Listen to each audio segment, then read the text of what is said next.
The most popular comment I get is when people come up the stairs. Okay, there's two. A, it smells really good. So everyone's like, oh my gosh, it smells really good in here.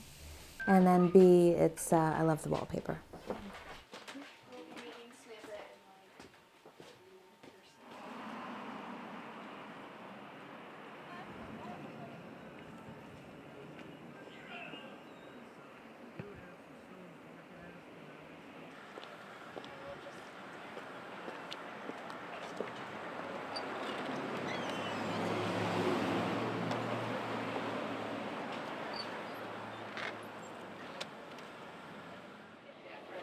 There is some misunderstandings, but that's what a place like this is kind of designed, not really designed for, but it's a good positive place for people to come in and to experience the atmosphere here and to know that, you know, that this isn't a banishing and evil kind of situation. This is very much about healing and love and planetary healing and environmental respect. I did a little research when I was a young kid about the burnings and stuff, and when I did a little looking into what these women were actually involved in, I just felt like it was actually what I was born. So I just realized it when I was about 13. But I think it was something that was with me for a lot longer than that. Like putting a puzzle piece in a puzzle, you know, it just kind of seemed like it fit for me really well, whereas other faiths and practices that I had learned about as a child, they didn't really suit me at all.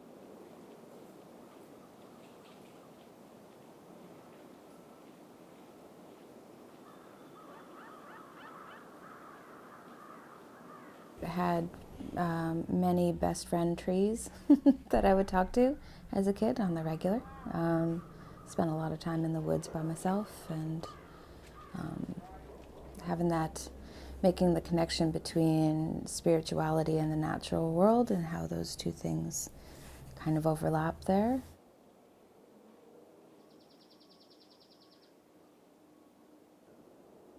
A lot of witches are very tied in with the elements and things like that. So having reverence for nature and trying to honor it and not abuse it and treat it with respect.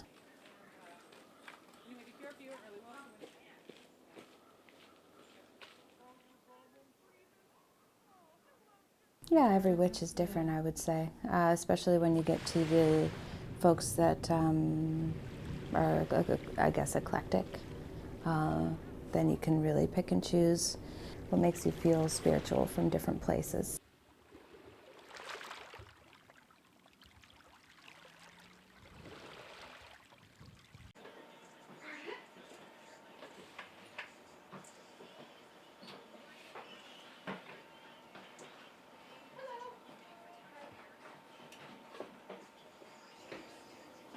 In one particular case, a lady was really happy in the front room and then came into the back room, and we have some pentacles around here, which, like any witch, has a bad stigma attached.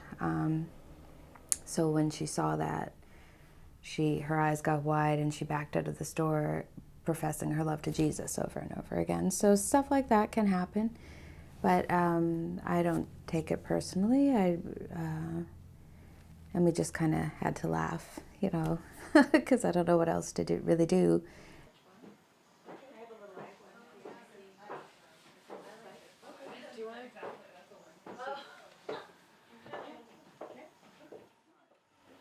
We didn't fly on broomsticks and that sort of thing. I don't think that the stereotypical witch was a thing, but I'm not really interested in the green-faced, broken-nosed witches, but because that was mostly because they would get beaten a lot, and they would be green-faced because they were bruised and broken-nosed, so they have the big hook nose. Yeah. So the reality of that is not that great. So I like the smiling, happy one. You know, there's this big mix-up between what is witchcraft and what is Satanism. And Satanism has more to do with Christianity than it does witchcraft. Because witches don't believe in Satan. We don't have a Satan. We don't believe in hell. We don't believe in heaven. Most of us. Some of us might. There are Christian witches out there, which is bizarre, but is a thing.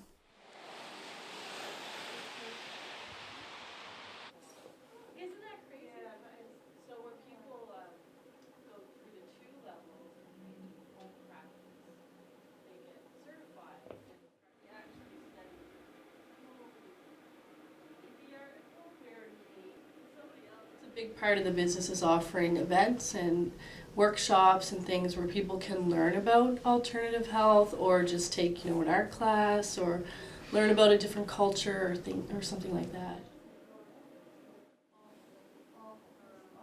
We haven't spoken to her in 5 years. We don't know. So I don't know if she's alive or not. Is she married to his dad though? No, they divorced when he was just about 5 or 6 years old.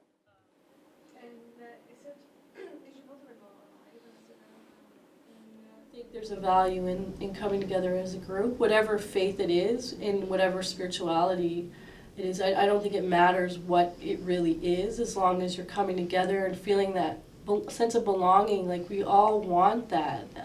Underneath it all, we all want to feel valued and that we belong to something. And so to feel like that, if you like these sort of practices and then 5 other people you just meet like them too, it's like, oh, I belong, I fit, I'm not this weirdo. You know what I mean? No, they divorced when he was. And I do think we're social beings, so I think it's important that we do that, rather than, sitting in our room with the door closed feeling like we're doing something wrong, right? And so I think it happens it can happen within anything, but particularly with something that you can't explain or that's not tangible. When a group believes that together, it's more powerful, because nobody can prove it and you're all believing it. So there's a faith component that happens amongst the group that makes a strength that, you can't really see, but you can all feel it.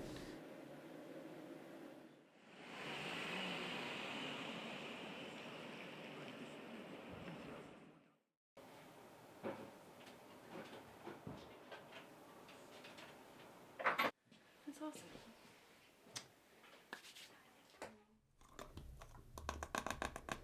Whoop.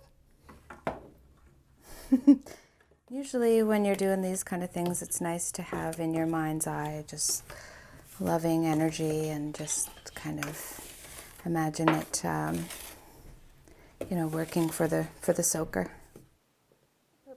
For me, the reason I like to make bath bombs is that cleansing before and or after a ritual can be a really great and important part of one's practice, if that should be what you would like to do.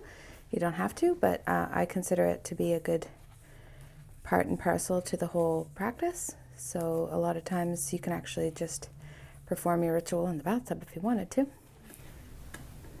Oh, it smells so good. Can anyone be a witch? Or Yes. Do you think it's... Yes. Okay. Yep.